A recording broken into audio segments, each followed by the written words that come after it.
Most students think discipline comes from motivation. That's why they keep waiting for the perfect mood, the perfect Monday, the perfect study setup, the perfect burst of inspiration. And every time motivation disappears, their entire system collapses with it.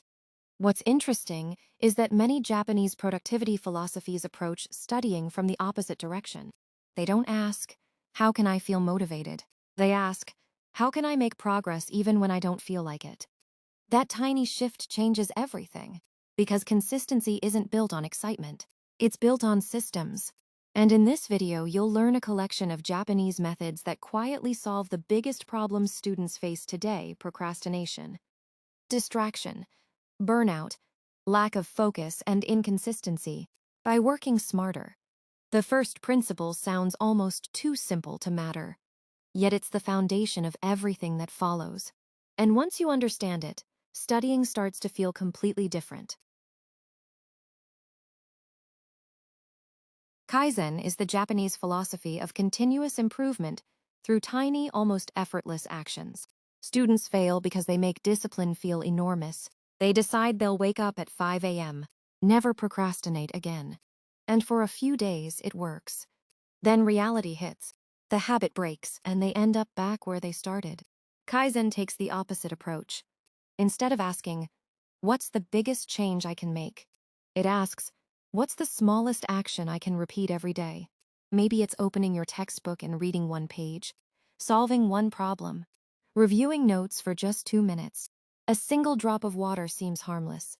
Enough drops can carve through stone. The lesson is simple: small actions performed daily beat heroic actions performed occasionally. But even small habits can fail if your environment keeps pulling you in the wrong direction. Which brings us to a method Japanese companies use before major change ever begins. The third technique is called Nemawashi. In Japan, Nemawashi means preparing the ground before making a big change. Instead of forcing results, you create the conditions that make success easier. Most students do the opposite. They focus on the study session itself and rely on motivation, willpower, or self-control. But motivation is unpredictable. Some days it's there, most days it isn't. That's why so many students struggle to stay consistent. Nemawashi shifts the focus from motivation to preparation. Before studying, your notes are ready, your desk is clean, and distractions are removed. Now starting requires far less effort. The lesson is simple. Success is rarely created in the moment. It's created beforehand. Disciplined students don't always have more willpower. They simply prepare better than everyone else. The fourth technique is the Kaizen focus sprint. Most students believe focus is something you need to maintain for hours. That's why they sit down expecting a long, perfect study session. A few minutes later, their attention drifts. They get frustrated and eventually quit. The problem isn't a lack of focus. It's trying to focus for too long. The Kaizen focus sprint combines the idea of small improvements with short periods of intense concentration. Instead of thinking about the next 3 hours, you focus only on the next 20 or 30 minutes. Suddenly, studying feels manageable. Your brain stops worrying about the entire workload and starts concentrating on the task in front of you. The lesson is simple. Focus grows when the finish line feels close. Great students don't win by concentrating longer than everyone else. They win by making focus easier to sustain, one sprint at a time. The fifth technique is called Shuchu-Ryoku, which translates to the power of concentration. Most students think focus is about trying harder. So when their mind wanders, they force themselves back to work again and again. The result? Mental exhaustion. Shuchu-Ryoku takes a different approach. Instead of constantly fighting distractions, it focuses on removing them before they can steal your attention. Because every notification, open tab, and background distraction forces your brain to switch gears. And each switch comes with a cost. That's why an hour of distracted studying often produces less progress than 30 minutes of deep concentration. The lesson is simple. Focus isn't about doing more. It's about protecting your attention. The students who achieve the most aren't always the smartest. They're often the ones who guard their concentration the best. The sixth technique is called Shizuka, which means quietness or calmness. Most students treat studying like a race. They jump between subjects, check messages, watch videos during breaks, and keep their minds constantly stimulated. Then they wonder why they can't focus. The problem is that a noisy mind struggles to think deeply. Shizuka teaches the opposite. Before trying to learn more, create moments of mental quiet. A few minutes without notifications, music, or endless scrolling allows your brain to settle. And when your mind is calm, concentration becomes much easier. This is why many high performers don't fill every second with stimulation. They protect periods of silence. The lesson is simple. A calm mind learns faster than a busy mind. Sometimes the biggest upgrade to your productivity isn't adding more. It's removing the noise. The seventh technique is called write less, think more. Most students believe good studying means filling pages with notes. The more they write, the more productive they feel. But there's a problem. Copying information is not the same as understanding it.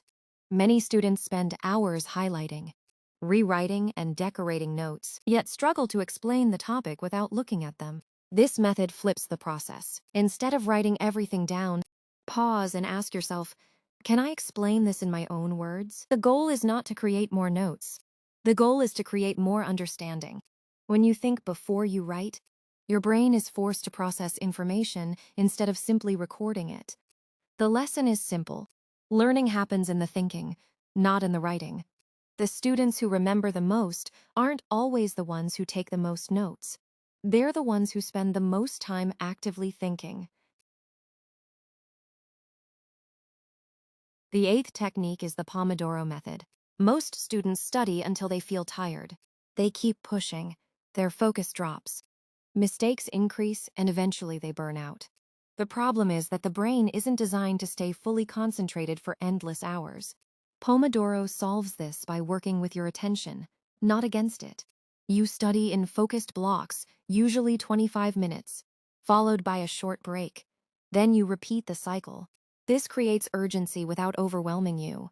Instead of thinking, I need to study all evening, you only need to focus on the next 25 minutes.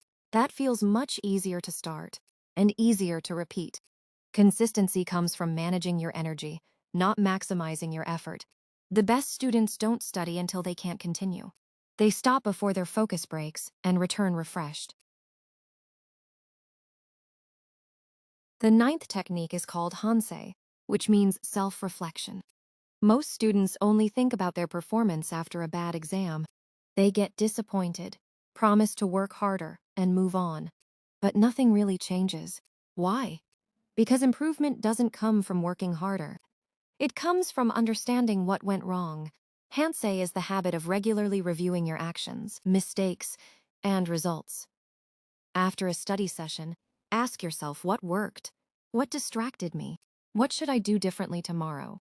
These small reflections prevent small mistakes from becoming permanent habits. And over time, they create continuous improvement. Experience isn't the best teacher. Reflected experience is.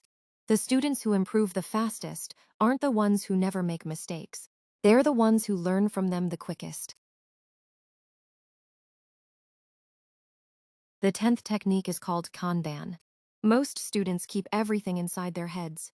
Assignments, exams, deadlines, projects, it all stays as a messy mental to-do list. And the more things they try to remember, the more overwhelmed they feel. Kanban solves this by making your work visible. Instead of storing tasks in your mind, you organize them into simple categories like to do, doing, and done. Now you can see exactly what needs attention and what has already been completed. This reduces mental clutter and creates a clear sense of progress. Because uncertainty drains motivation, clarity creates action. The lesson is simple. Your brain is for thinking, not for storing tasks. The most organized students aren't managing more work than everyone else. They've simply built a system that prevents their work from managing them. The 11th technique is called Shoshin, which means beginner's mind. Most students secretly believe they already know how learning should work.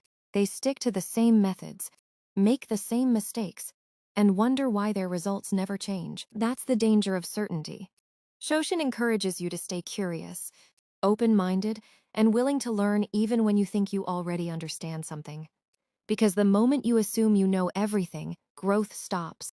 The best students constantly ask questions. Could there be a better way to study this? A better way to manage my time? A better way to learn? That mindset keeps them improving while others stay stuck. The more you learn, the more willing you should be to learn again. A beginner's mind doesn't make you less knowledgeable. It makes you impossible to stop improving.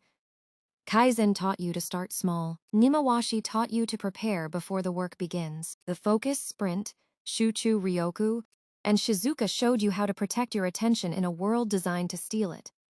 Write less, think more taught you that learning is about understanding, not filling pages. Pomodoro taught you to manage your energy. Hansei taught you to learn from mistakes. Kanban brought clarity. And Shoshin reminded you to stay curious enough to keep improving. Individually, these ideas seem simple.